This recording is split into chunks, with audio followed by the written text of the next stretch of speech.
Today we are going to start a new topic, that is emergency provisions. Emergency जो provisions है, it is a very important topic, and the provisions of emergency are given in part 18 of the Indian Constitution. जितने भी जो articles हैं जो emergency provisions के साथ related है, for example article 360 तक वो किस में है? part 18 of the Indian Constitution.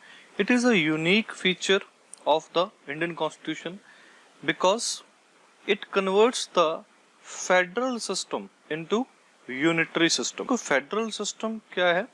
Federal का meaning है कि जो power sharing system exist कर रहा है. Federal country में दो governments के बीच जो power sharing होती है, one is union government, second is state government. इसमें क्या होता है कि अभी power sharing कैसे है? स्केड्यूल जो 7 है इंडियन कॉन्स्टिट्यूशन का, उसमें 3 लिस्ट दी गई हैं. One is union list, second is state list and third is concurrent list. ये 3 लिस्ट दी गई हैं. यूनियन लिस्ट पे कौन बना सकता है laws? Just the union government. और स्टेट लिस्ट में कौन बनाता है? State government. और कंकरेंट लिस्ट में दोनों बनाते हैं. बट एक चीज क्या है, ड्यूरिंग इमरजेंसी जो स्टेट लिस्ट पे भी parliament that is union can make laws. तो इसमें क्या हो गया कि यूनियन पे तो वो बनाएगा, कंकरेंट भी बनाएगा, और स्टेट में मतलब अभी यूनिटरी है, एक ही पावर एग्जिस्ट कर दी. ये एक यूनिक फीचर है इंडियन कॉन्स्टिट्यूशन में. ऐसा फीचर कहीं पे भी किसी भी कंट्री में नहीं मिलेगा आपको देखने में. जो इमरजेंसी है, इमरजेंसी 3 प्रकार की है. One is national emergency, second is state emergency, third is financial emergency. ठीक है. जो आर्टिकल 352 से लेके 360 तक ये तीनों इमरजेंसी को क्या करते हैं? डिफाइन करते हैं, उनका इफेक्ट बताते हैं, क्या चेंज क्या आएगा, कितने टाइम के लिए मतलब इमरजेंसी लगेगी, कैसे उसको रिवोक किया जा सकता है, ये सारा कुछ उसमें बताया गया है. So next is first important thing here is emergency versus state of emergency. इन दोनों में डिफरेंस क्या है? देखो, emergency is a condition in which the security of our country is threatened. वो थ्रेट कैसे हो सकता है? देखो, 3 ग्राउंड्स मेंशन किए गए हैं. First is due to war, जैसे इंडो चाइना वॉर हुई, इंडो पाकिस्तान वॉर हुई, वैसे. फिर एक्सटर्नल अग्रेशन. एक्सटर्नल अग्रेशन समझते हो कि कोई कंट्री बहुत ही ज्यादा की एग्रेसिव है, वॉर नहीं अभी डिक्लेयर हुई बट वो बहुत ही ज्यादा अग्रेशन में है. For example now it is China. China जो अभी बॉर्डर इश्यूज पे काफी ज्यादा क्या है, एग्रेसिवली जो बिहेव कर रहा है. चाइना जो बॉर्डर्स है, specially in north east and in Jammu and Kashmir, जो पीओके जो एरिया है, ठीक है, इसके रिगार्डिंग भी काफी ज्यादा with respect to Pakistan. And the third ground here is armed rebellion. Armed rebellion पहले ये जो ग्राउंड होता था, इसकी जगह पे क्या होता था? Internal disturbance. बट ये बहुत ही ज्यादा वेग था, क्लियर नहीं था. इसको रिप्लेस कर दिया गया विद आर्म्ड रिबेलियन. रिबेलियन समझ दो कि विद्रोह करना है यूजिंग आर्म्स. पीसफुल जो रिबेलियन है उसके नहीं, आर्म्ड रिबेलियन होना चाहिए. तो स्टेट ये थी emergency. Emergency is a condition in which security of India is threatened by war, external aggression और armed rebellion. ये 44th कॉन्स्टिट्यूशनल अमेंडमेंट एक्ट की गई क्योंकि कॉन्स्टिट्यूशन को चेंज करना है. आर्टिकल जो 368 है उसमें ये सारा प्रोसीजर दिया गया है. इसको हम बाद में डिस्कस करेंगे. आर्टिकल 368 को इसको यूज करके 44th कॉन्स्टिट्यूशनल अमेंडमेंट एक्ट आया, जिस ये जो चेंज लाया गया, जो वर्ड था इंटरनल डिस्टर्बेंस, इसको चेंज कर दिया गया आर्म्ड रिबेलियन से. सो अभी क्या है स्टेट ऑफ इमरजेंसी? क्या है state of emergency? Is when emergency is proclaimed by the president. के प्रेसिडेंट वो क्या कर रहा है? प्रोक्लेम कर रहा है अंडर आर्टिकल 350. ठीक है, ये मैं किस चीज की बात कर रहा हूँ? नेशनल इमरजेंसी की बात कर रहा हूँ. ठीक है. Now emergency is of 2 types. One is internal and second is external. External emergency कब लगती है? जब एक ग्राउंड पे डिपेंड है. अगर तू इमरजेंसी, नेशनल इमरजेंसी लगाई है वॉर और एक्सटर्नल जो एग्रेशन है उसके बेसिस पे, तो इसको हम बोलते हैं एक्सटर्नल इमरजेंसी. इंटरनल इमरजेंसी कब होती है? When emergency is impose due to armed rebellion. क्योंकि अभी देखो इंटरनल क्यों बोलते हैं, क्योंकि जो कॉज है वो इंटरनल है, कि इंटरनली किसी स्टेट ने, किसी ऑर्गेनाइजेशन ने, किसी पर्सन ने आर्म्ड रिबेलियन कर दिया।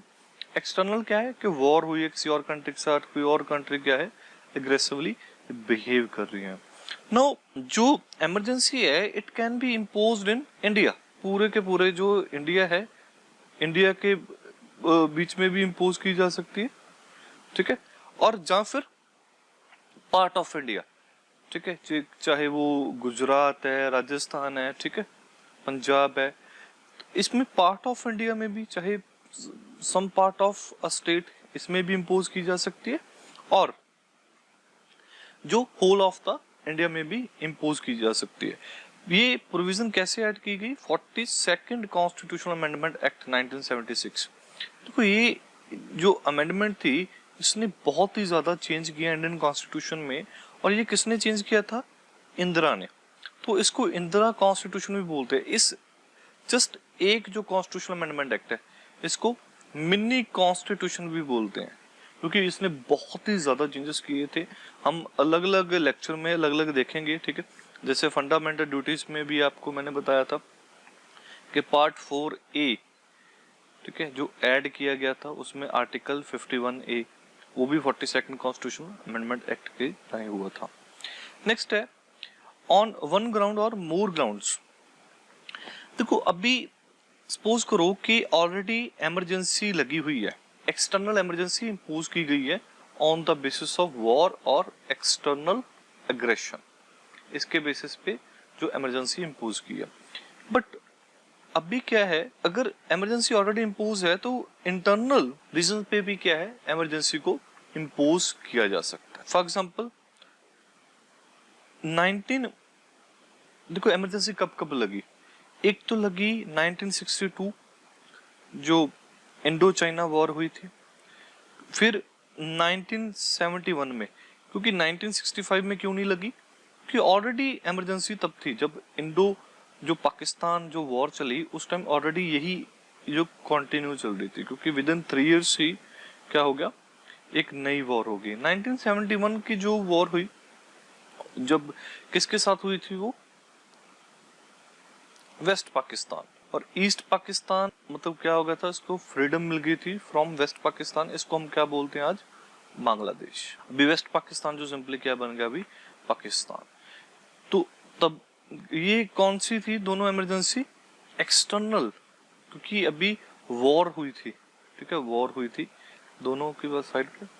और जो 1975 वाली इमरजेंसी थी इसको इम्पोज किया गया था on the basis of internal disturbance. एक इसके बाद क्या था, जब ये इम्पोज की गई, देखो 1975 में ही इन्होंने 38th कॉन्स्टिट्यूशनल अमेंडमेंट एक्ट भी ले गया, क्योंकि इन्होंने इमरजेंसी इम्पोज करनी थी on the basis of internal disturbance. इसको कोई चैलेंज ना कर पाई इस चीज को। एक तो ये चीज थी कि इंटरनल डिस्टर्बेंस के बेसिस पे, बट ये क्या था, एक रॉन्ग मूव थी बाय द इंदिरा गवर्नमेंट, क्योंकि जब 1977 में जनता गवर्नमेंट आई उन्होंने बहुत सारे चेंजेस लेके आई, बहुत सारे कॉन्स्टिट्यूशनल सेफगार्ड्स भी लेके आए ताकि जो इमरजेंसी है वो अपने बेनिफिट के लिए दोबारा इम्पोज ना की जाए। तो हम इसको पोस्ट इंडिपेंडेंस में देखेंगे भी क्या क्या रीजन थे, इंदिरा ने क्यों इम्पोज की, जेपी मूवमेंट का क्या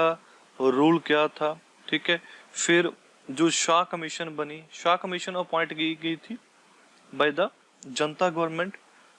तो शाह कमीशन ने ये चीज बोली थी भी इमरजेंसी गलत इम्पोज की गई थी इंदिरा गांधी के द्वारा। सो नेक्स्ट है कॉन्स्टिट्यूशनल सेफगार्ड्स। देखो सबसे इंपॉर्टेंट अभी चीज क्या है इसमें, ये चेंज कौन लेके आया, जनता गवर्नमेंट 1978 में bye 44th constitutional amendment act. इसमें देखो पहले क्या था, इंदिरा गांधी ने प्रेसिडेंट को बोला कि आप इमरजेंसी इम्पोज कर दो, तो उसके नेक्स्ट डे जो काउंसिल ऑफ मिनिस्टर्स थे उनको बता दिया गया कि इंडिया में इमरजेंसी इम्पोज हो गया, and they were very shocked. वो शॉक्ड क्यों थे, क्योंकि उनकी कोई एडवाइस, उनका कोई ओपिनियन लिया नहीं गया। तो अभी इसको कैसे, अभी आज के डेट में क्या चेंज आया, प्राइम मिनिस्टर है प्लस जो इसकी कैबिनेट है, कैबिनेट में क्या आएगा, जो कैबिनेट मिनिस्टर्स के रहेंगे, cabinet headed by prime minister, ये रिटर्न रिकमेंडेशन देंगे किसको, प्रेसिडेंट को, then only president would impose the emergency. This is first, we are talking about the national emergency. जो स्टेट इमरजेंसी और फाइनेंशियल इमरजेंसी इसको 352 में, अभी आर्टिकल 52 क्या डिफाइन करता है, कैबिनेट को डिफाइन करता है। इसमें क्या होंगे, जो कैबिनेट रैंक के मिनिस्टर्स होंगे, इसको हम डिस्कस करेंगे कि कैबिनेट रैंक वाले। एक तो ये सेफगार्ड होगा कि जस्ट प्राइम मिनिस्टर के कहने पे इमरजेंसी इम्पोज नहीं हो सकती। Second is parliamentary approval. इसके जो टाइम था उसको चेंज कर दिया गया। पहले जो पार्लियामेंट्री अप्रूवल थी, देखो अभी प्रेसिडेंट ने इमरजेंसी इम्पोज करती, उसके बाद पार्लियामेंट को उसको क्या करना पड़ेगा, अप्रूव करना पड़ेगा। पहले जो टाइम था दैट वाज 2 मंथ, अभी इसको रिड्यूस करके कितना कर दिया गया, 1 मंथ कर दिया गया। तो विद इन 1 मंथ पार्लियामेंट क्या करेगी, इसको अप्रूव करेगी। And second thing here is, parliament में क्या क्या आएगा, लोकसभा प्लस राज्यसभा। प्रेसिडेंट भी इसी का पार्ट है, बट अभी इसमें रूल किसका है, लोकसभा और राज्यसभा का। देखो राज्यसभा क्या है, परमानेंट चैम्बर है, ये डिसॉल्व नहीं होती, बट ये डिसॉल्व हो सकती है, डिसॉल्व हो सकती है। सपोज करो ये विद इन 1 मंथ, इसी में अगर अप्रूव किए बिना ही लोकसभा क्या होगी, डिसॉल्व होगी, तो उस केस में क्या होगा, राज्यसभा पहले अप्रूव कर देगी, और जब लोकसभा रिकॉन्स्टिट्यूट होगी तो वो इसको क्या करेगी, अप्रूव करोगी विद इन 1 मंथ। जब ये रिकॉन्स्टिट्यूट हुई जिस स्टेट को, उसके विद इन 1 मंथ। अगर सपोज करो कि इन्होंने फर्स्ट 1 मंथ के लिए तो अप्रूव कर दिया, अभी एक चीज क्या है इसमें इन्होंने और ऐड किया की थी, सबसे जो इम्पोर्टेंट चीज है, देखो एक चीज तो ये होगी कि जो कैबिनेट वाला पॉइंट हमने डिस्कस किया, ठीक है, कि कैबिनेट करेगी। सेकंड है पार्लियामेंट्री अप्रूवल। अभी क्या थी, पहले एक बार अगर अप्रूव कर दिया पार्लियामेंट ने विद इन 2 मंथ, क्योंकि पहले 2 मंथ का टाइम था, तो इसमें इनडेफिनेटली क्या था, वो इम्पोज रहती थी इनडेफिनेटली। एक बार अप्रूव कर दो, बाद में किसका था, गवर्नमेंट देखेगी, गवर्नमेंट ऑर्डर करेगी प्रेसिडेंट को, उसके अकॉर्डिंग वो क्या कर सकता था, रिवोक कर सकता था, खत्म कर सकता था। बट इस केस में भी देखो, इसको भी उन्होंने चेंज कर दिया कि एक बार अगर आपने अप्रूव कर दी, पहले तो अप्रूव कितने में टाइम में करना पड़ेगा, विद इन 1 मंथ, और 1 मंथ अप्रूव करने के बाद ये कब तक चलेगी, 6 मंथ। अभी 6 मंथ चलेगी। सपोज करो पहले 1 मंथ में उन्होंने अप्रूव कर दिया लोकसभा ने और राज्यसभा ने भी, बट जब 6 मंथ, अभी सपोज करो 4 मंथ होने के बाद लोकसभा क्या होगी, डिसॉल्व होगी। तो उस केस में क्या होगा, फिर वही कंडीशन कि राज्यसभा मीन टाइम में अप्रूव करेगी, प्लस लोकसभा जब रिकॉन्स्टिट्यूट होगी तो विद इन 1 मंथ इसको फिर क्या करना पड़ेगा, इसको अप्रूव करना पड़ेगा। And earlier the majority was simple, इसको भी किसमें कन्वर्ट कर दिया, स्पेशल मेजॉरिटी में। तो ये जो 4 सेफ गार्ड्स थे, कॉन्स्टिट्यूशनल ये सेफ गार्ड है, कॉन्स्टिट्यूशन में अमेंडमेंट की गई। कौन सी अमेंडमेंट, 44th जो कॉन्स्टिट्यूशनल अमेंडमेंट एक्ट है, कब हुई, 1978 में, बिकॉज 1977 में इमरजेंसी खत्म हुई थी। Now the next important thing is revocation of emergency. Emergency को रोकना है, रिवोक करना है, बंद करना है। तो इसमें क्या हुआ, सबसे पहले तो जो इमरजेंसी थी इसको कौन रिवोक कर सकता था, जस्ट प्रेसिडेंट, जब कैबिनेट उसको बोलते कि इमरजेंसी को रिवोक कर दो। एंड लोकसभा और Rajya Sabha had no role, Lok Sabha का कोई रोल नहीं था।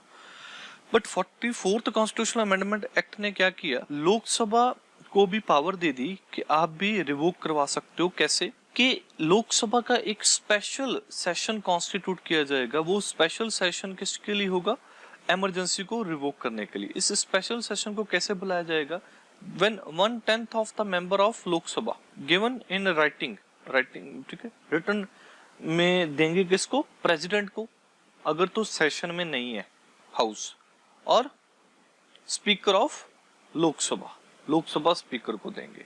तो एक स्पेशल जब सेशन कॉन्स्टिट्यूट होगा उसके बाद क्या होगी, वोटिंग होगी। वोटिंग किस चीज के लिए, इमरजेंसी को रिवोक करना है या नहीं करना है। इसको डिसाइड कैसे करेंगे, सिंपल मेजॉरिटी के साथ। अगर सिंपल मेजॉरिटी में ये चीज आ जाती है कि यस हमें इसको रिवोक करना है तो प्रेसिडेंट इमीडिएटली इमरजेंसी को रिवोक कर देगा। अभी एक चीज क्या इंपॉर्टेंट है कि राज्यसभा का इसमें कोई रूल नहीं है। तो एक चीज ये भी है कि हम लोकसभा और राज्यसभा का जब कंपैरिजन करेंगे, एक चीज ये भी हम तब भी डिस्कस करेंगे that Rajya Sabha has no role in the revocation of emergency. ठीक है, ये एक इंपॉर्टेंट क्वेश्चन भी बन सकता है, ठीक है, प्रीलिम्स के लिए। नेक्स्ट है, अभी एक चीज और इसमें डिस्कस कर लेते हैं दैट अगर हम कंपैरिजन करें दोनों का क्या करना है, कंपैरिजन करना है कि डिफरेंस क्या है दोनों में। एक तो हमने क्या है, इमरजेंसी को लगाना है और एक है इमरजेंसी को बंद करना है। अभी देखो, अगर इमरजेंसी को लगाना है, इम्पोज करना है, प्रोक्लेमेशन करनी है बाय द प्रेसिडेंट, एक है रिवोकेशन, ये भी कौन करेगा, प्रेसिडेंट कर। दोनों में कंपैरिजन कर रहे हैं, इसमें कौन कर रहा है, प्रेसिडेंट, इसको भी कौन कर रहा है, प्रेसिडेंट रिवोक कर रहा है। इसमें जो मेजोरिटी चाहिए वो कौन सी चाहिए, स्पेशल चाहिए। इसमें मेजोरिटी कौन सी चाहिए, सिंपल चाहिए। देखो, एक तो प्रेसिडेंट वैसे कर सकता है, इम्पोज कर सकता है। इम्पोज करने के लिए कैसे, कैबिनेट, और उसके बाद अप्रूवल स्पेशल मेजोरिटी के लिए। इसमें बट अप्रूवल के लिए क्या चाहिए, सिंपल मेजोरिटी चाहिए, but simple majority of Lok Sabha, इसमें दोनों की, Lok Sabha plus Rajya Sabha. Now come to the effects of the emergency. देखो, इमरजेंसी के जो इफेक्ट हैं, one is executive effect, second is legislative effect, and third is जो फाइनेंशियल है, and fourth is effect of national emergency on fundamental rights. देखो, अभी executive effect में क्या है, सबसे इंपॉर्टेंट चीज कि जो स्टेट काउंसिल है, स्टेट काउंसिल ऑफ मिनिस्टर्स है, वो ना तो सस्पेंड होंगे और ना ही वो डिसमिस होंगे। ठीक है, ना तो क्या हो रहे हैं, सस्पेंड हो रहे हैं और ना ही डिसमिस हो रहे हैं, but they come under the complete control of the union. And this complete control का मीनिंग क्या है, तो कंप्लीट कंट्रोल में क्या है कि union can issue directions, union can issue direction issue कर सकती है ऑन एनी मैटर, कि आप जो यूनियन है, यूनियन क्या कर सकती है, इमरजेंसी के टाइम डायरेक्शन दे सकती है किसको, एग्जीक्यूटिव ऑफ स्टेट, ठीक है, जिसको हम क्या बोलते हैं, स्टेट काउंसिल भी बोलते हैं। अभी लेजिस्लेटिव इम्पैक्ट क्या है, पार्लियामेंट कैन मेक लॉज, ठीक है, कि स्टेट लिस्ट में वो क्या बना सकते हैं, लॉ बना सकते हैं। यही चीज किस में भी दी गई है, आर्टिकल 250 में भी यही चीज लिखा गया है कि स्टेट लिस्ट पे जो पार्लियामेंट है वो लॉज बना सकती है। इसलिए मैंने आपको बोला ना कि अभी ये फेडरल से क्या बन गई, यूनिटरी गवर्नमेंट बन गई, क्योंकि स्टेट की पावर है उसको कौन यूज कर रहा है, यूनियन यूज कर रही है। और एक चीज क्या है कि एक और इम्पैक्ट क्या है कि पार्लियामेंट की जो लाइफ है, it can be extended by 1 year at a time. So next is financial matter. Financial matter क्या है, आर्टिकल 268 से लेके, ठीक है, आर्टिकल 268 से लेके 279 तक जो आर्टिकल है, ये क्या है, फाइनेंशियल मैटर्स है।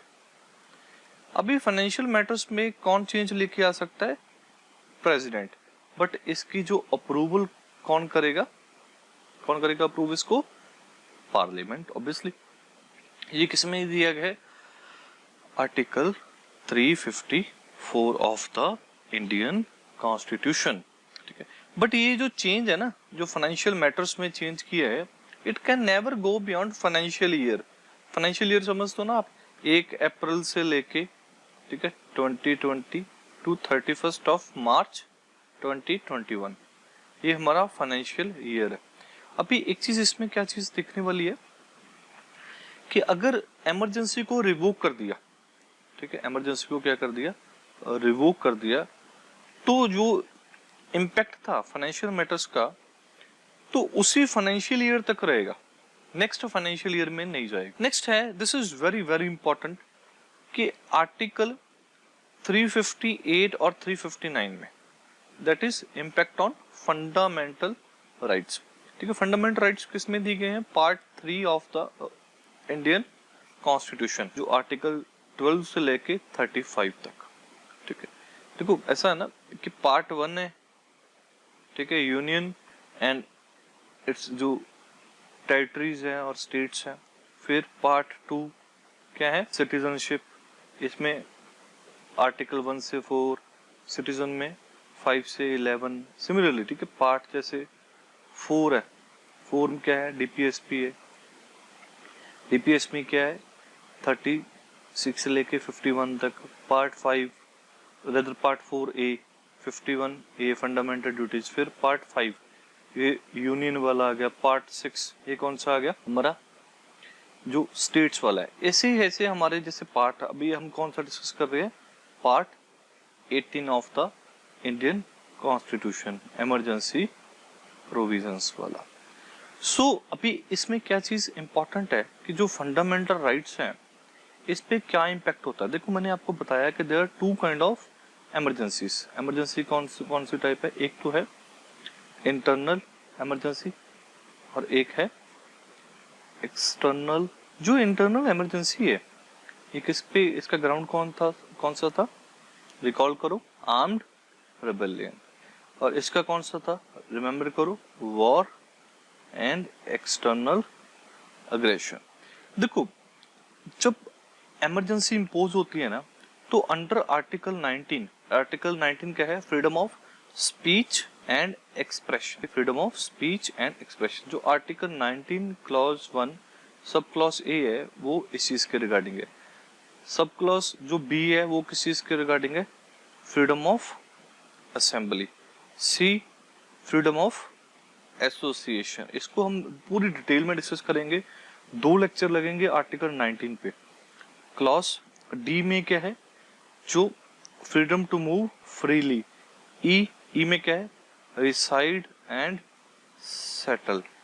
और जी में क्या है, एफ को डिलीट कर दिया गया था, क्या है, practice any profession, practice any profession.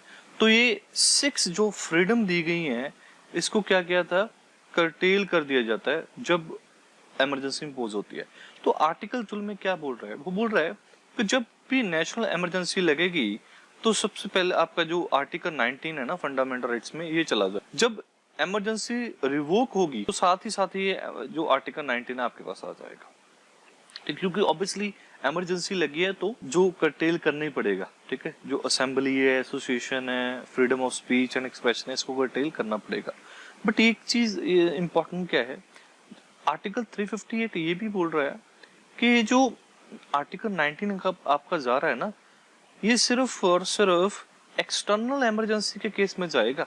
अगर आर्म्ड रिबेलियन हुआ है कंट्री में तो उस केस में आपकी ये फ्रीडम नहीं जाएंगे, ठीक है। So this is very important.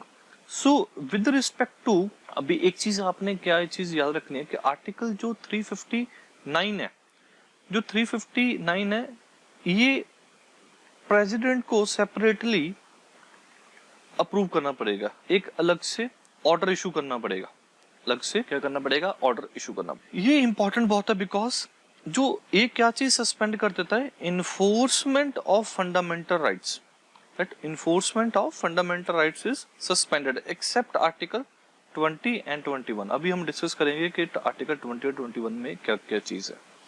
देखो इसमें क्या है, enforcement of fundamental right suspended.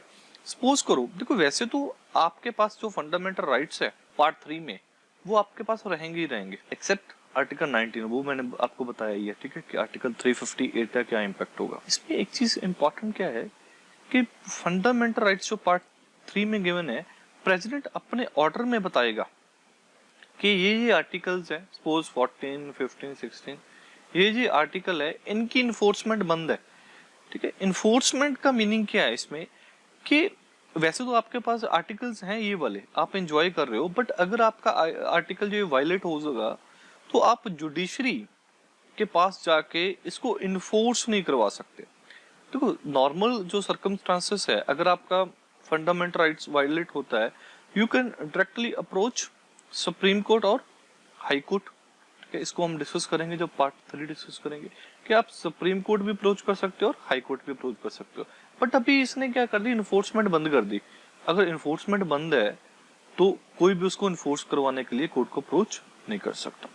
अभी आर्टिकल 20 और 21 में क्या है, देखो article 21 is right to live with dignity, कि आपको राइट टू लिव है, राइट टू लाइफ है, आप जिंदा रह सकते हो और आपकी लाइफ कोई छीन नहीं सकता except procedure established by law, कि जो प्रोसीजर है एस्टेब्लिश किया गया बाय लॉ वो भी कोई आर्बिट्री नहीं होगा, रूल ऑफ लॉ है हमारी कंट्री में, उसके अकॉर्डिंग ही ये आपकी लाइफ को छीन सकते हैं। ठीक है, एक चीज क्या है, जो ये तो था आर्टिकल 21, इसकी जो इन्फोर्समेंट है वो बंद नहीं होगी। ठीक है, ये इन्फोर्समेंट रहेगी। और जो आर्टिकल है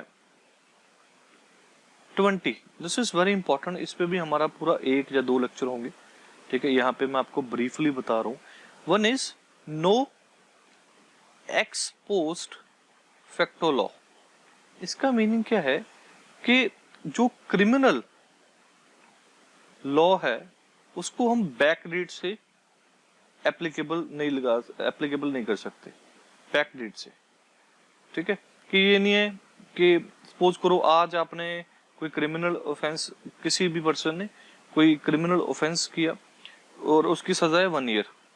ठीक है, तो नेक्स्ट डे जब ये ऑफेंस हो चुका तो ये नहीं है कि गवर्नमेंट कहेगी कि जिन्होंने पिछले 10 साल से ये क्राइम किया है उनको लाइफ इम्प्रिजनमेंट हो जाएगी। तो ये चीज इमरजेंसी के दौरान भी यही चीज रहेगी, ये नहीं है कि आप अपने अकॉर्डिंगली चेंज कर दोगे। Second is no double jeopardy. तो जियोपार्डी क्या मतलब होता है, पनिश करना, कि एक ऑफेंस के लिए एक बार सजा मिलेगी, ये नहीं कि आप एक ऑफेंस के लिए उसको डबल पनिशमेंट दे दो। ठीक है, then the no self incrimination. इसका मीनिंग क्या है कि we can not force anyone to give evidence against himself. ठीक है, हम उसको फोर्स नहीं कर सकते। सो आपको पता चल गया कि article 358 is related to article 19 of the Indian constitution, and जो आर्टिकल 359 है ये पूरा पार्ट जो 3 है इंडियन कॉन्स्टिट्यूशन का उसके साथ रिलेट करता है। इसकी इन्फोर्समेंट बंद कर सकता है except article 20 and 21। Now this was the national emergency. Now come to the state emergency. State emergency को हम और क्या बोलते हैं, कॉन्स्टिट्यूशन emergency। ठीक है, कॉन्स्टिट्यूशनल emergency। ठीक है, और प्रेसिडेंट्स रूल, प्रेसिडेंट्स रूल। और इसमें एक चीज बहुत इंपॉर्टेंट है, यहाँ पे मैं एक वर्ड लिख रहा था, मशीनरी। देखो जो आर्टिकल अगर आप देखो 356 आप डिस्कस करोगे ना तो उसमें क्या चीज है, ये किसके साथ रिलेटेड है, स्टेट इमरजेंसी के साथ। ये बोल रहा है कि if president is satisfied that state is not being run in accordance with the provisions of the constitution then he can impose president's rule. ठीक है, देखो एक चीज क्या है, इसमें जो वर्डिंग यूज की है ना आर्टिकल में वो है failure of constitutional machinery, failure of constitutional machinery. इसका मीनिंग क्या है कि अगर जो स्टेट है, स्टेट गवर्नमेंट है, ये जो कॉन्स्टिट्यूशन की प्रोविजंस को नहीं मान रही, उसके अगेंस्ट चल रही है, तो इस केस में जो प्रेसिडेंट्स रूल वहां पे एप्लीकेबल होगा। वहां पे क्या चीज आ जाएगी, स्टेट इमरजेंसी अप्लाई हो जाएगी। ठीक है, तो अभी इसके पहले हम ग्राउंड डिस्कस कर लेते हैं, भी कौन कौन से जो ग्राउंड है। फर्स्ट ऑफ ऑल देखो ग्राउंड कौन कौन से है। If on the report of the governor president is satisfied. ठीक है, इसमें रिपोर्ट किसकी है, गवर्नर की। ठीक है, गवर्नर को किसने अपॉइंट किया था, प्रेसिडेंट ने। किसमें, स्टेट में। तो क्या चीज सेटिस्फेक्शन किस चीज की होनी चाहिए, ये सेटिस्फेक्शन की मैं बात कर रहा हूं, किस चीज की satisfaction, that state is not being run in accordance with provisions of the constitution. मतलब फेलियर ऑफ कॉन्स्टिट्यूशनल मशीनरी होगी तो इस केस में प्रेसिडेंट्स रूल अप्लाई किया जा सकेगा। Second is president is satisfied otherwise. अभी अगर प्रेसिडेंट खुद सेटिस्फाई हो गया इस केस में कि यस ये जो स्टेट गवर्नमेंट है कॉन्स्टिट्यूशन के प्रोविजन के अकॉर्डिंग नहीं चल रही, तो प्रेसिडेंट्स रूल अप्लाई किया जा सकता है। Third here is with non compliance of directions of union. अगर यूनियन ने कोई डायरेक्शन प्रोवाइड की स्टेट को और उन्होंने वो चीज नहीं मानी, तो इसके बेसिस पे भी जो इमरजेंसी इंपोज की जा सकती है। ये किसमें दिया गया है? आर्टिकल 365। ठीक है, आपको याद कैसे रखना है, 356 में क्या है? प्रेसिडेंट्स रूल, और 365 में, ठीक है, इन दोनों को चेंज कर दो। इसमें दिया गया है डायरेक्शंस। अगर डायरेक्शन, तो these are the three grounds on the basis of which emergency can be imposed in the state। अभी देखो इसकी अप्रूवल क्या है और डिफरेंस क्या है दोनों में।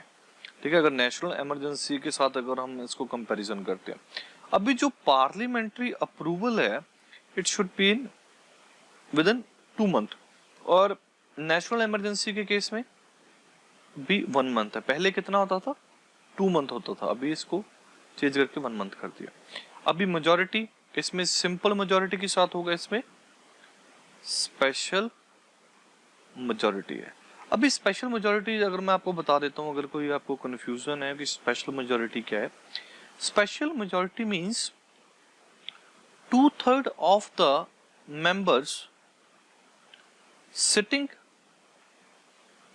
And voting, and it should also be more than 50% of total strength of the house। For example, ठीक है, अब इस अगर सपोज करो कि 543 क्या है? मेंबर है लोकसभा के।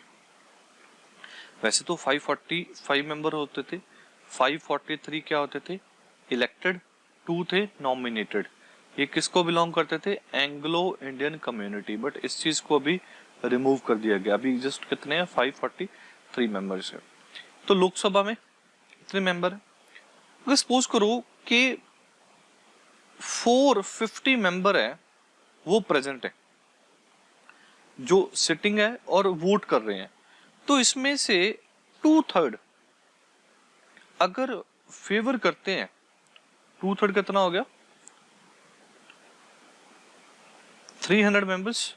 अगर ये फेवर कर रहे हैं, यस, 300 मेंबर आउट ऑफ 450, और अभी एक चीज क्या बोली है कि 2/3 of member sitting and voting, and it should also be 50%। अभी देखो इसका 50% कितना हो गया? 270, अपना 272। ठीक है, 272 जो मेंबर्स है, बट ये क्या है? ज्यादा है ना, 300 है। ये कंडीशन भी फॉलो कर रहे हैं और 2/3 वाली भी। So this is what we called special majority. ये दोनों हाउस में होगी। जो नेशनल इमरजेंसी के केस में सबसे पहले तो सपोज को देखो, नेशनल जो इमरजेंसी है ना, इसका किसी भी जो हाउस है उसको इनिशिएट किया जा सकता है। ठीक है, कि बीट लोकसभा, बीट राज्यसभा, किसी में भी इनिशिएट की जा सकती है जो इसकी प्रोसीडिंग्स है। ठीक है, तो ये चीज क्या है? सबसे इंपॉर्टेंट है कि यहाँ पे जो मेजॉरिटी है वो स्पेशल मेजॉरिटी है, और जो स्टेट वाला जो प्रेसिडेंट्स रूल है और स्टेट इमरजेंसी है उसमें क्या है? सिंपल मेजॉरिटी है। और एक चीज क्या है, ये मैंने आपको बताया अभी कि ये पहले ये इसमें कौन सी मेजॉरिटी होती थी? सिंपल। इंदिरा गांधी के टाइम पे ये सिंपल मेजॉरिटी थी।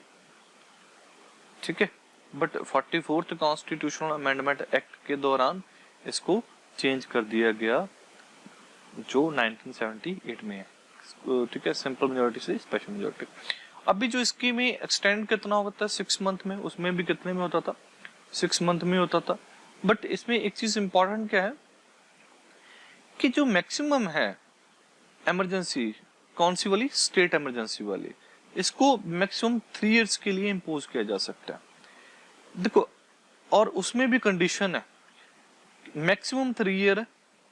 अगर 1 ईयर के बाद, अगर देखो 6 मंथ के मतलब इसको क्या कर दिया, अप्रूव कर दिया, सिंपल मेजोरिटी है, इजी है गवर्नमेंट के लिए। फिर 6 मंथ के लिए फिर क्या कर दिया, अप्रूव कर दिया। अभी 1 ईयर हो गया। अभी 1 ईयर के बाद अगर इमरजेंसी इंपोज करनी है, फिर से स्टेट इमरजेंसी और प्रेसिडेंट्स रूल अप्लाई करना है, तो फर्स्ट ऑफ ऑल जहां तो ये हो कि नेशनल इमरजेंसी लगी हो पूरी कंट्री में और इन एनी पार्ट, ठीक है, इमरजेंसी, नेशनल इमरजेंसी इंपोज हो गई। सेकंड हियर इज जहां फिर इलेक्शन कमीशन बोले कि it is not possible to conduct election in the state, कि स्टेट में इलेक्शन कंडक्ट नहीं करवा सकते, तभी जो इसको एक्सटेंड किया जा सकता है फॉर द नेक्स्ट 3 मंथ और sorry for the next 6 month, maximum 3 years के लिए। नेक्स्ट है effect of national emergency, brother here is mistake है, effect of state emergency on the state. First of all इसमें क्या होगा, जो स्टेट काउंसिल है इसको क्या कर देंगे, डिसमिस कर देंगे, क्योंकि ये अपनी रिस्पॉन्सिबिलिटी अच्छे से निभा नहीं पाए। इनकी ड्यूटी थी, ये एग्जेक्टिव थी, इन्होंने स्टेट को रन नहीं किया इन अकॉर्डेंस विद कॉन्स्टिट्यूशनल प्रोविजंस, इसके लिए इनको डिसमिस कर दिया गया। अभी देखो दो लेजिस्लेचर है, स्टेट लेजिस्लेटिव असेंबली, इसको जा तो डिसमिस कर देंगे, डिसमिस कर दिया, और जा फिर इसको क्या कर देंगे,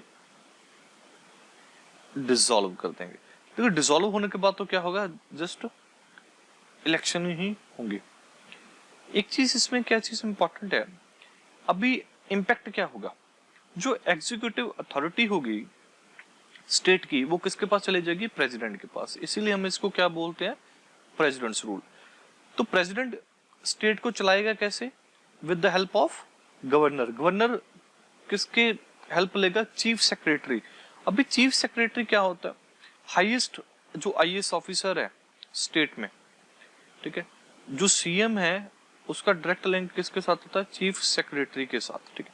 जब आप आईएएस बनोगे तो आप डीएम बनते बनते बनते बाद में क्या बन सकते हो, चीफ सेक्रेटरी, ठीक है। ये स्टेट लेवल पे हाईएस्ट पोस्ट है किसी आईएएस ऑफिसर के लिए।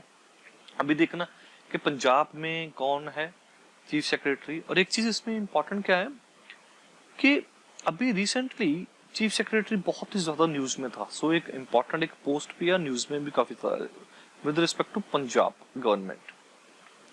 क्यों था न्यूज में, क्योंकि चीफ सेक्रेटरी और जो एमएलए थे उनमें काफी ज्यादा तकरार चल रहा था। अभी इसको रिजॉल्व किया है किसने, जो चीफ मिनिस्टर है कैप्टन अमरिंदर सिंह ने।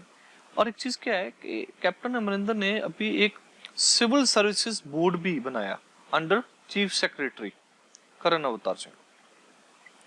इसके अंडर एक जो बोर्ड बनाया है उसमें 3 मेंबर होंगे हेडेड बाय चीफ सेक्रेटरी, जो डिसाइड करेगा transfer of the IAS officers. और आईएएस ऑफिसर्स को बात की जा रही है कि मैक्सिमम टेन्योर की सिक्योरिटी, ठीक है, कि वो ये नहीं कि जब भी कोई पॉलिटिशियन चाहे उनका ट्रांसफर हो जाए।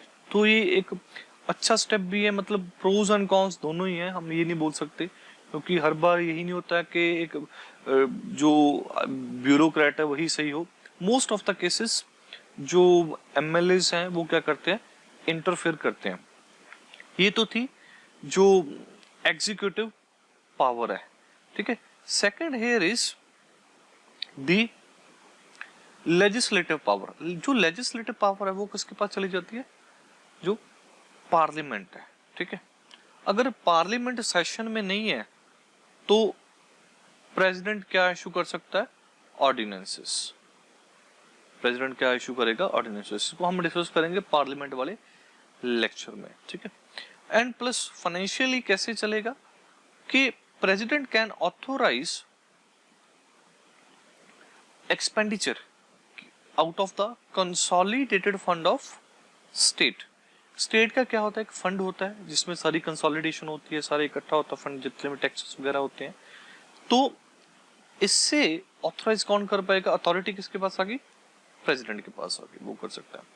अभी ये चीज हम डिस्कस कर ली कि governor runs the state government in the name of president on the advice of chief secretary, ठीक है। तो इसमें हमने देख लिया कौन कौन से इंपैक्ट अभी आपने देखे। फर्स्ट ऑफ ऑल जो स्टेट जो काउंसिल है उसके रिगार्डिंग इसको डिसमिस किया जा सकता है, स्टेट लेजिस्लेटिव असेंबली है इसको डिसमिस और डिसॉल्व किया जा सकता है। फिर जो एग्जीक्यूटिव पावर है, फिर जो लेजिस्लेटिव पावर है, and finally the financial power. Now come to the use and misuse of Article 356. So, what Dr. Ambedkar thought that emergency provision under Article 356 would be a dead letter, but experience has shown that it has become a deadly weapon. इसको 1951 से लेके अभी तक more than 100 times use कर चुके हैं, जिसको वो सोचते थे कि भी एक डेड लेटर होगा। तो 1992 में भी 3 जो स्टेट्स थी, एमपी, हिमाचल प्रदेश एंड राजस्थान, इन तीनों में इमरजेंसी इंपोज दी गई थी। कौन सी इमरजेंसी? State emergency. और प्रेसिडेंट्स रूल किसने? यूनियन गवर्नमेंट ने। क्यों? ये तीनों थी बीजेपी रूल्ड स्टेट, और यूनियन पे कौन सी गवर्नमेंट थी? कांग्रेस। कांग्रेस ने इनको जो डायरेक्शन इशू की कि कुछ जो रिलीजियस इंस्टीट्यूशंस हैं इन स्टेट्स में उनको आप बंद कर दो, but they rejected. Hence under article 365 जब यूनियन के डायरेक्शन को रिजेक्ट किया तो कांग्रेस इम्पोज्ड प्रेसिडेंट्स रूल। अभी प्रेसिडेंट के पास सारी सारी पावर आ गई, ठीक है। तो ये काफी ज्यादा देखो 100 टाइम्स अगर इसको यूज किया तो बहुत सारा इसका मिसयूज हुआ है, ठीक है। इसका क्या हुआ? मिसयूज हुआ। तो इस केस में एक चीज इंपॉर्टेंट क्या है, एक सरकारिया कमीशन अपॉइंट की गई थी on centre state relation. Sarkaria commission 1983 में अपॉइंट हुई और 1987 में इन्होंने अपनी रिपोर्ट सबमिट की। On the basis of this report, ठीक है, जो सुप्रीम कोर्ट की एक जजमेंट भी है, SR Bommai judgement, SR Bommai judgement case है। इसमें कितने जजेस थे? 9 जजेस वर देयर, और 1994 की ये क्या है? जजमेंट है। तो इसमें एक चीज क्या थी कि जो जुडिशरी का रोल है वो बहुत ही ज्यादा क्या है? इंपॉर्टेंट है। और इंदिरा गांधी ने इस रोल को कम करने के लिए काफी ज्यादा एफर्ट्स भी किए। फर्स्ट ऑफ ऑल जो फर्स्ट एफर्ट क्या था उसका कि 38 जो कॉन्स्टिट्यूशनल अमेंडमेंट एक्ट था, ठीक है, इसमें उन्होंने ये चीज बोली कि जो प्रेसिडेंशियल सेटिस्फेक्शन है, मैंने आपको बोला था ना कि प्रेसिडेंट्स रूल कैसे इंपोज होता है कि अगर गवर्नर की रिपोर्ट से सेटिस्फाई है या अदरवाइज सेटिस्फाई है, तो इस सेटिस्फेक्शन को जुडिशियल रिव्यू का मतलब क्या है कि जुडिशरी कैन रिव्यू, ठीक है, अभी इनके डिसीजन को रिव्यू कर सकते हैं, बट इसको अम्यून बना दिया। किसको? जुडिशियल रिव्यू को, सॉरी प्रेसिडेंशियल सेटिस्फेक्शन को अम्यून बना दिया फ्रॉम जुडिशियल रिव्यू कि आप इस सेटिस्फेक्शन को देखोगे नहीं, ये सही हो गलत हो, आप इसमें इंटरफेयर नहीं करोगे। बट 1978 में ये कब हुआ? 1975 में इसको फिर से रिवर्स कर दिया गया। किसने किया? जनता गवर्नमेंट, ठीक है। सो जो जजमेंट आई वो तो काफी लेट आई है, 1994 में आई। इसमें इन्होंने बताया, क्या बताया? इस जो एसआर बोमाई जजमेंट है, इन्होंने सबसे पहले बताया कि पॉइंट नंबर 1 दैट जो प्रेसिडेंशियल सेटिस्फेक्शन है it is under judicial review and we would see the relevancy of the material and not its adequacy। वो बोल रहे हैं कि there should be adequate reason, कोई मटेरियल होना चाहिए, कोई मटेरियल बेसिस होना चाहिए कि जिस पे बेसिस पे जो प्रेसिडेंट क्या हुआ? सेटिस्फाई हुआ, ठीक है, कि आपके पास कोई ना कोई तो मटेरियल होगा जिसके बेसिस पे आपने क्या इमरजेंसी को इम्पोज किया, ठीक है। तो उसको हम चेक करेंगे कि रेलेवेंट मटेरियल है, हाँ वो मटेरियल सही है, आपकी सेटिस्फेक्शन सही है, गलत है, उसमें हम नहीं जाएंगे, ठीक है। सेकंड इज कोर्ट में examine that whether president rule was imposed on extraneous grounds. Extraneous क्या होता है? Not essential. सपोज करो कि प्रेसिडेंट्स रूल की नेसेसिटी नहीं थी, एसेंशियल नहीं था। और मालाफाइड, ठीक है, मालाफाइड क्या होता है? बैड फेथ, ठीक है, कि कोई मालाफाइड इंटेंशन या बैड इंटेंशन, ठीक है, तो नहीं थी इसके बीच, कोई आपका हिडन एजेंडा तो नहीं था प्रेसिडेंट्स रूल अप्लाई करने का। एंड इसका जो बर्डन है कि कोई मटेरियल एग्जिस्ट करना भी कर रहा है कि नहीं कर रहा, it would be on centre, क्योंकि सेंटर ने तो इम्पोज किया ना। देखो प्रेसिडेंट का तो जस्ट नेम है, वैसे तो कौन इम्पोज करता है? जो यूनियन जो कैबिनेट है, ठीक है। अभी देखो एक चीज वो बोल रहे हैं, देखो मैंने आपको बताया था ना कि जब प्रेसिडेंट्स रूल अप्लाई होता है तो सबसे पहले तो स्टेट काउंसिल को क्या करते हैं? डिसमिस कर देते हैं, ठीक है। और सेकंड क्या है? जो स्टेट लेजिस्लेटिव असेंबली इसको डिसमिस और डिसॉल्व करते हैं। तो इस जजमेंट में सुप्रीम कोर्ट ने बोला कि अगर आपको इसको डिसमिस करना है, डिसमिस आप कब करोगे? After the floor test. Floor test, ये अभी फ्लोर टेस्ट क्या है? देखो जो स्टेट लेजिस्लेटिव असेंबली है, ठीक है, फॉर एग्जांपल पंजाब की स्टेट लेजिस्लेटिव असेंबली है, जो इसका जो बिल्डिंग है उसका क्या है? एक फ्लोर है। इस फ्लोर पे वो चेक करेंगे कि ये जो गवर्नमेंट है क्या ये मेजॉरिटी एंजॉय कर रही है। मेजॉरिटी एंजॉय कैसे मतलब पता चलेगा? देखो जो एमएलएज हैं स्टेट लेजिस्लेटिव असेंबली के, तो वो क्या करेंगे? वो जो इस पर कौन सी गवर्नमेंट है? हमारी कांग्रेस गवर्नमेंट है अंडर कैप्टन अमरिंदर सिंह। तो एमएलएज इनको क्या करेंगे? सपोर्ट करेंगे। अगर मैक्सिमम जो एमएलएज हैं उन्होंने सपोर्ट किया, ठीक है, सपोज करो 80 एमएलएज ने सपोर्ट किया, ठीक है, आउट ऑफ 117, तो अभी इनके पास क्या है? मेजॉरिटी है। तो अभी इनको ये क्या नहीं करेंगे? डिसमिस नहीं करेंगे। ये किसने बोला? सुप्रीम कोर्ट ने, ठीक है। ये तो था जो काउंसिल को जब डिसमिस करना है। सेकंड इज कि dismissal of assembly, state legislative assembly. जब एमएलए, देखो स्टेट काउंसिल वाला जो मैंने बोला ना फ्लोर टेस्ट, अगर वो कांग्रेस गवर्नमेंट है headed by captain Amarinder Singh, अगर उनके पास सपोज करो ये 80 एमएलए ना होते, ठीक है, मेजोरिटी ना होती, उनके पास सिर्फ 50 ही होते, तो उनकी जो गवर्नमेंट थी वो क्या हो जाती? फॉल हो जाती। स्टेट लेजिस्लेटिव असेंबली वैसे रहती, ठीक है, उसमें ये हो सकता था अभी कोई और दोबारा से गवर्नमेंट बन जाती। ये जो काउंसिल ऑफ मिनिस्टर्स थे ना, ये खत्म हो जाते। ये काउंसिल है हमारी। अभी जो असेंबली है, असेंबली की बात करते हैं, जो स्टेट लेजिस्लेटिव असेंबली है, इसमें क्या होगा कि इसको कब डिसमिस करना है? अगर तो पार्लियामेंट अप्रूव कर रही है भाई, सिंपल मेजोरिटी, सिंपल मेजोरिटी अगर पार्लियामेंट अप्रूव कर रही है तभी आप इसको करो, डिसमिसल करो। और सुप्रीम कोर्ट साइड अगर ये चीज आपकी अनकॉन्स्टिट्यूशनल हुई ना, वी कैन रिस्टोर काउंसिल और असेंबली और बोथ, ठीक है, हम इनको क्या कर सकते हैं? रिस्टोर कर सकते हैं। नो, जो justice R S Sarkaria, justice R S Sarkaria, इसको हम देखेंगे जब हम सेंटर स्टेट रिलेशन भी करेंगे, ठीक है। मैं देखता हूँ भी कौन डिस्कस करेगा, मैं करूंगा जब कोई और फैकल्टी मेंबर करेगा। आर एस सरकारिया जो कमीशन थी जिन्होंने 1987 में अपनी रिपोर्ट सबमिट की, इनके बेसिस पे जो एस आर बोमाई जजमेंट थी 1994 में, उन्होंने बोला कि there are certain cases when we can use emergency provision under article 356 and there are cases of improper use। कुछ तो होंगे प्रॉपर यूज, कुछ होंगे इम्प्रॉपर यूज। अभी इसको हम डिस्कस करते हैं। देखो प्रॉपर यूज कब होगा?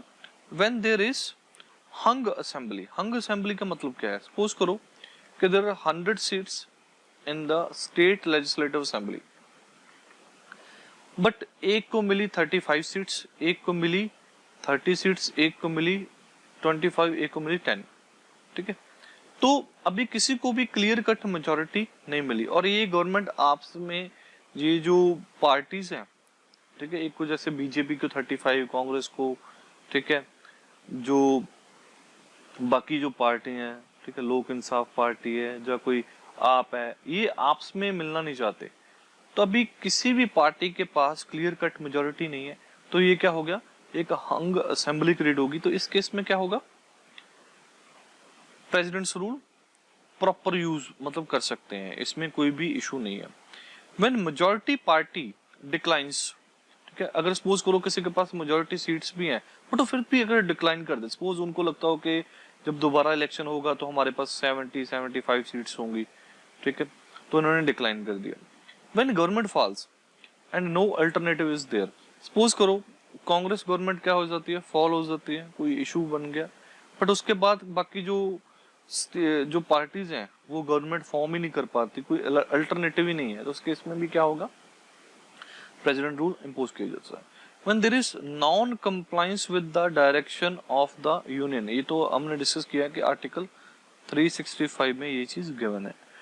When there is case of internal subversion, देखो इंटरनल अभी सबवर्जन क्या है, सबवर्जन का मतलब होता है अंडरमाइन करना, ठीक है, अगर वो अंडरमाइन कर रहे हैं इंडियन कॉन्स्टिट्यूशन को, जो इंडियन लॉ को, तो उस केस में भी क्या है, प्रेसिडेंट्स रूल अप्लाई किया जा सकता है।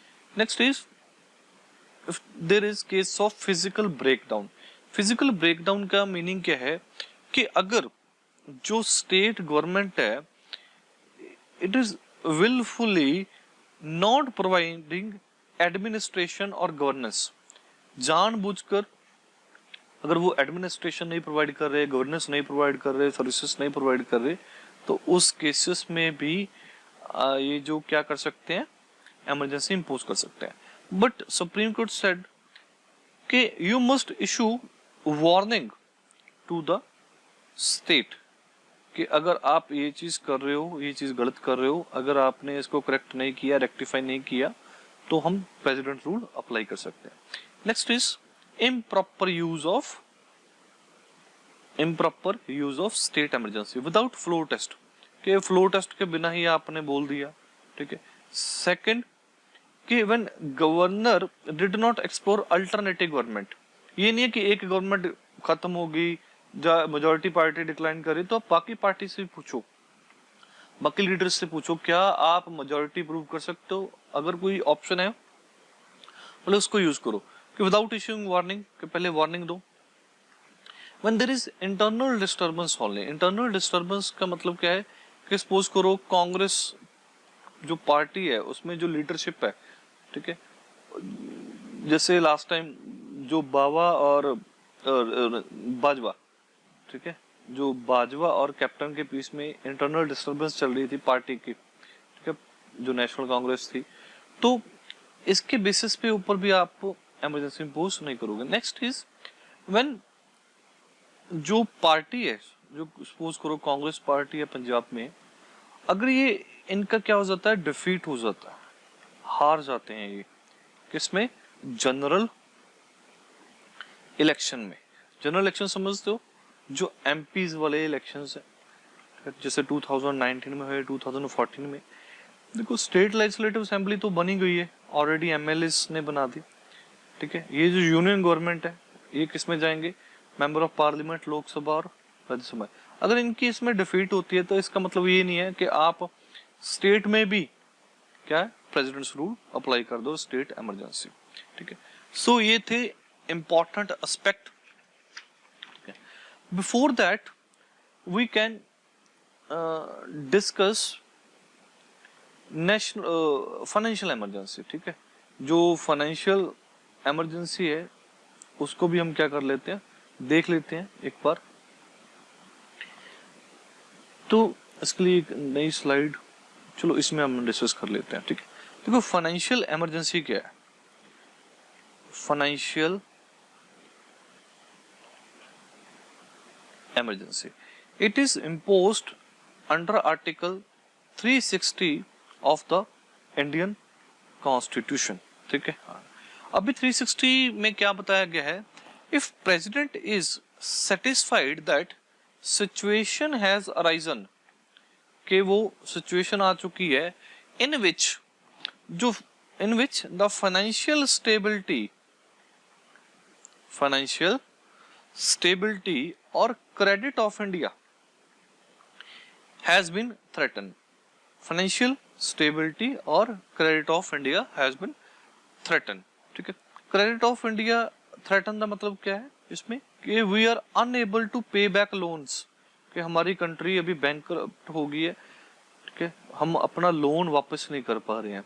और फाइनेंशियल स्टेबिलिटी कि जब हमारा रुपए की जो वैल्यू बहुत ही ज्यादा सपोज करो फ्लक्चुएशन आ रही है, रिड्यूस हो रही है, तो इसका इम्पैक्ट किस पे होगा, हमारे जो रिजर्व है, फॉरेन रिजर्व है, उस पर काफी ज्यादा इम्पैक्ट होगा। ठीक है, तो इस केस में president can impose financial emergency. Financial emergency कभी भी इम्पोज नहीं की गई हमारी कंट्री में, तो उसकी अप्रूवल कैसे मिलती है?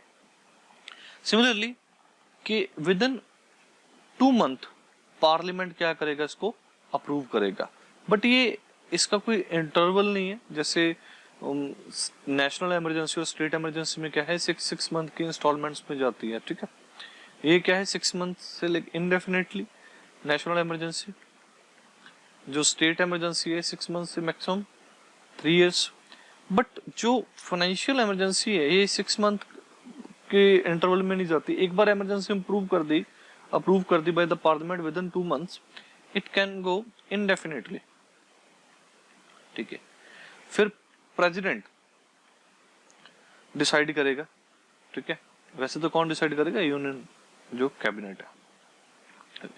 जब तक वो प्रेसिडेंट को नहीं बोलते तब तक वो इमरजेंसी को जो विड्रॉ नहीं करते। ठीक है, सो ये हमने आर्टिकल सारे डिस्कस कर लिए, एक बार फिर से रिवाइज कर लेते हैं। आर्टिकल 352 से 360 तक। जो आर्टिकल 352 है ये क्या है, किसके रिगार्डिंग आपको मैंने बताया कि प्रोक्लेमेशन ऑफ इमरजेंसी को क्या करना है, प्रोक्लेम करना। Article 353 effect of proclamation. ठीक है, कौन कौन से है इसमें, article 353 clause A, article 353 clause B. इसमें एक तो मैंने बताया था आपको एग्जीक्यूटिव इफेक्ट और एक मैंने बताया था आपको लेजिस्लेटिव जो इफेक्ट है। ठीक है, इसमें क्या था कि union can issue directions, complete control किसके पास अभी, यूनियन पर। इसमें क्या था, स्टेट लिस्ट पे भी वो बना सकते हैं। आर्टिकल जो 354 है ये आपको मैंने बताया था कि 268 से लेके 279 तक जो आर्टिकल उसमें चेंज कर सकते हैं प्रेसिडेंट। आर्टिकल 355 है, it is the duty of the union to protect states against external aggression and internal disturbance. अभी इसमें इंटरनल डिस्टर्बेंस वाला रिमूव नहीं किया गया। अगर सपोज करो एक्सटर्नल अग्रेशन है, ठीक है, उस केस में ड्यूटी किसकी है, स्टेट्स को प्रोटेक्ट करना, यूनियन गवर्नमेंट की। ठीक है, ये हो गया सारा हमारा नेशनल जो इमरजेंसी वाला। 360 जो 356 है, failure of constitutional machinery, that is presidents rule और स्टेट इमरजेंसी और constitutional emergency. Exercise of legislative power under proclamation. ठीक है, कि पावर किसके पास चली जाती है लेजिस्लेटिव वाली, पार्लियामेंट के पास। ये चीज हमने डिस्कस कर ली।